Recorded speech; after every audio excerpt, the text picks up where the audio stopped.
Adilabad rural మండలం అర్లీబ్రీ గ్రామ పంచాయతీ పరిధిలోని నిషాన్ ఘాట్లో కనీస మౌలిక సదుపాయాలు కల్పించాలని డిమాండ్ చేస్తూ సిపిఐ ఆధ్వర్యంలో కాలనీకి చెందిన మహిళలు ఆదిలాబాద్ కలెక్టరేట్ ఎదుట ధర్నా చేపట్టారు. టెంట్ వేసుకుని రిలే నిరాహార దీక్షలు చేపట్టారు. ఈ దీక్షలు ఇవాళ 3వ రోజుకు చేరుకున్నాయి.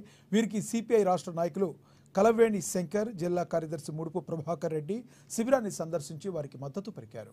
సర్వే నెంబర్ 38లోని నిషాన్ ఘాట్లో ప్రజలకు కనీస మౌలిక సదుపాయాలు కల్పించాల్సిన అవసరం ఎంతైనా ఉందన్నారు. ఈ విషయమై గతంలో ఎన్నో మార్లు ఆందోళన చేపట్టారు. ధర్నాలు చేపట్టినప్పటికీ అధికారుల నుంచి స్పందన కనువైందన్నారు. గత 8-9 సంవత్సరాల నుంచి పేదలు గుడిసెలు వేసుకుని జీవనం సాగిస్తుంటే వారిని పట్టించుకోకపోవడం దుర్మార్గమన్నారు. విషయం పురుగుల మధ్య భయంగా బతుకుతున్నామని, వెళ్లదీస్తున్నామని ఆవేదన వ్యక్తం చేశారు. అక్కడ తాగునీరు, రోడ్లు, విద్యుత్, ఇతర మౌలిక వసతులు కల్పించేలా యుద్ధ ప్రాతిపదికన చర్యలు చేపట్టాలని కోరారు.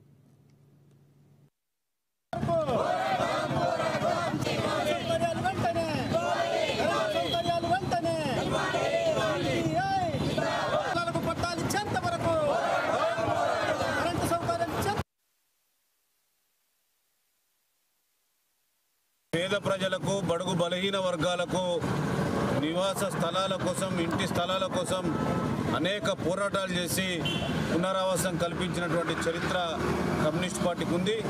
అందులో భాగంగానే ఇవాళ నిషాన్ ఘాట్ కానీ, అట్లాగే 58 జీవో ప్రకారం ఏదైతే మావాల గ్రామ పంచాయతీ పురాతనంలో ఉన్నటువంటి అక్కడ కూడా 170 సర్వే నెంబర్లో నిర్వహించుకున్నటువంటి ఇళ్లకు కనీస మౌలిక సదుపాయాలు ఏర్పరచాలని చెప్పి నేటికి 5వ రోజు అవుతా ఉన్నది.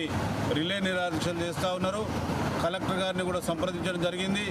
ప్రభుత్వ పాలకులు కూడా ఇట్టి విషయమై తక్షణమే స్పందించి వాళ్లకు సంబంధించినటువంటి మౌలికమైనటువంటి సదుపాయాలు ఏర్పరచాల్సినటువంటి బాధ్యత పాలకులపైన ఉన్నది అని చెప్పి ఈ సందర్భంగా విజ్ఞప్తి చేస్తూనే, ఈ ఆదిలాబాద్ పట్టణంలో అనేకమైనటువంటి కాలనీలు వెలిసినాయంటే ఇలా ఎర్ర జెండా ఉద్యమాల ద్వారానే సిపిఐ నాయకత్వం వహించింది. అనేక మందికి ఇళ్ల పట్టాలు ఇప్పించినటువంటి చరిత్ర ఉన్నది. ఆ చరిత్ర వెల్లువలోనే ఇవాళ బడుగు బలహీన వర్గాలు, అట్టడుగు స్థాయిలో ఉన్నటువంటి పేద ప్రజలకు ఇళ్ల స్థలాల మీద హక్కును కల్పించాలని చెప్పి కరెంటు సౌకర్యం, మంచినీటి సౌకర్యం, అట్లాగే అన్ని వసతులు కల్పించడానికి ప్రభుత్వం చొరవ చూపెట్టాలని చెప్పి ఈ సందర్భంగా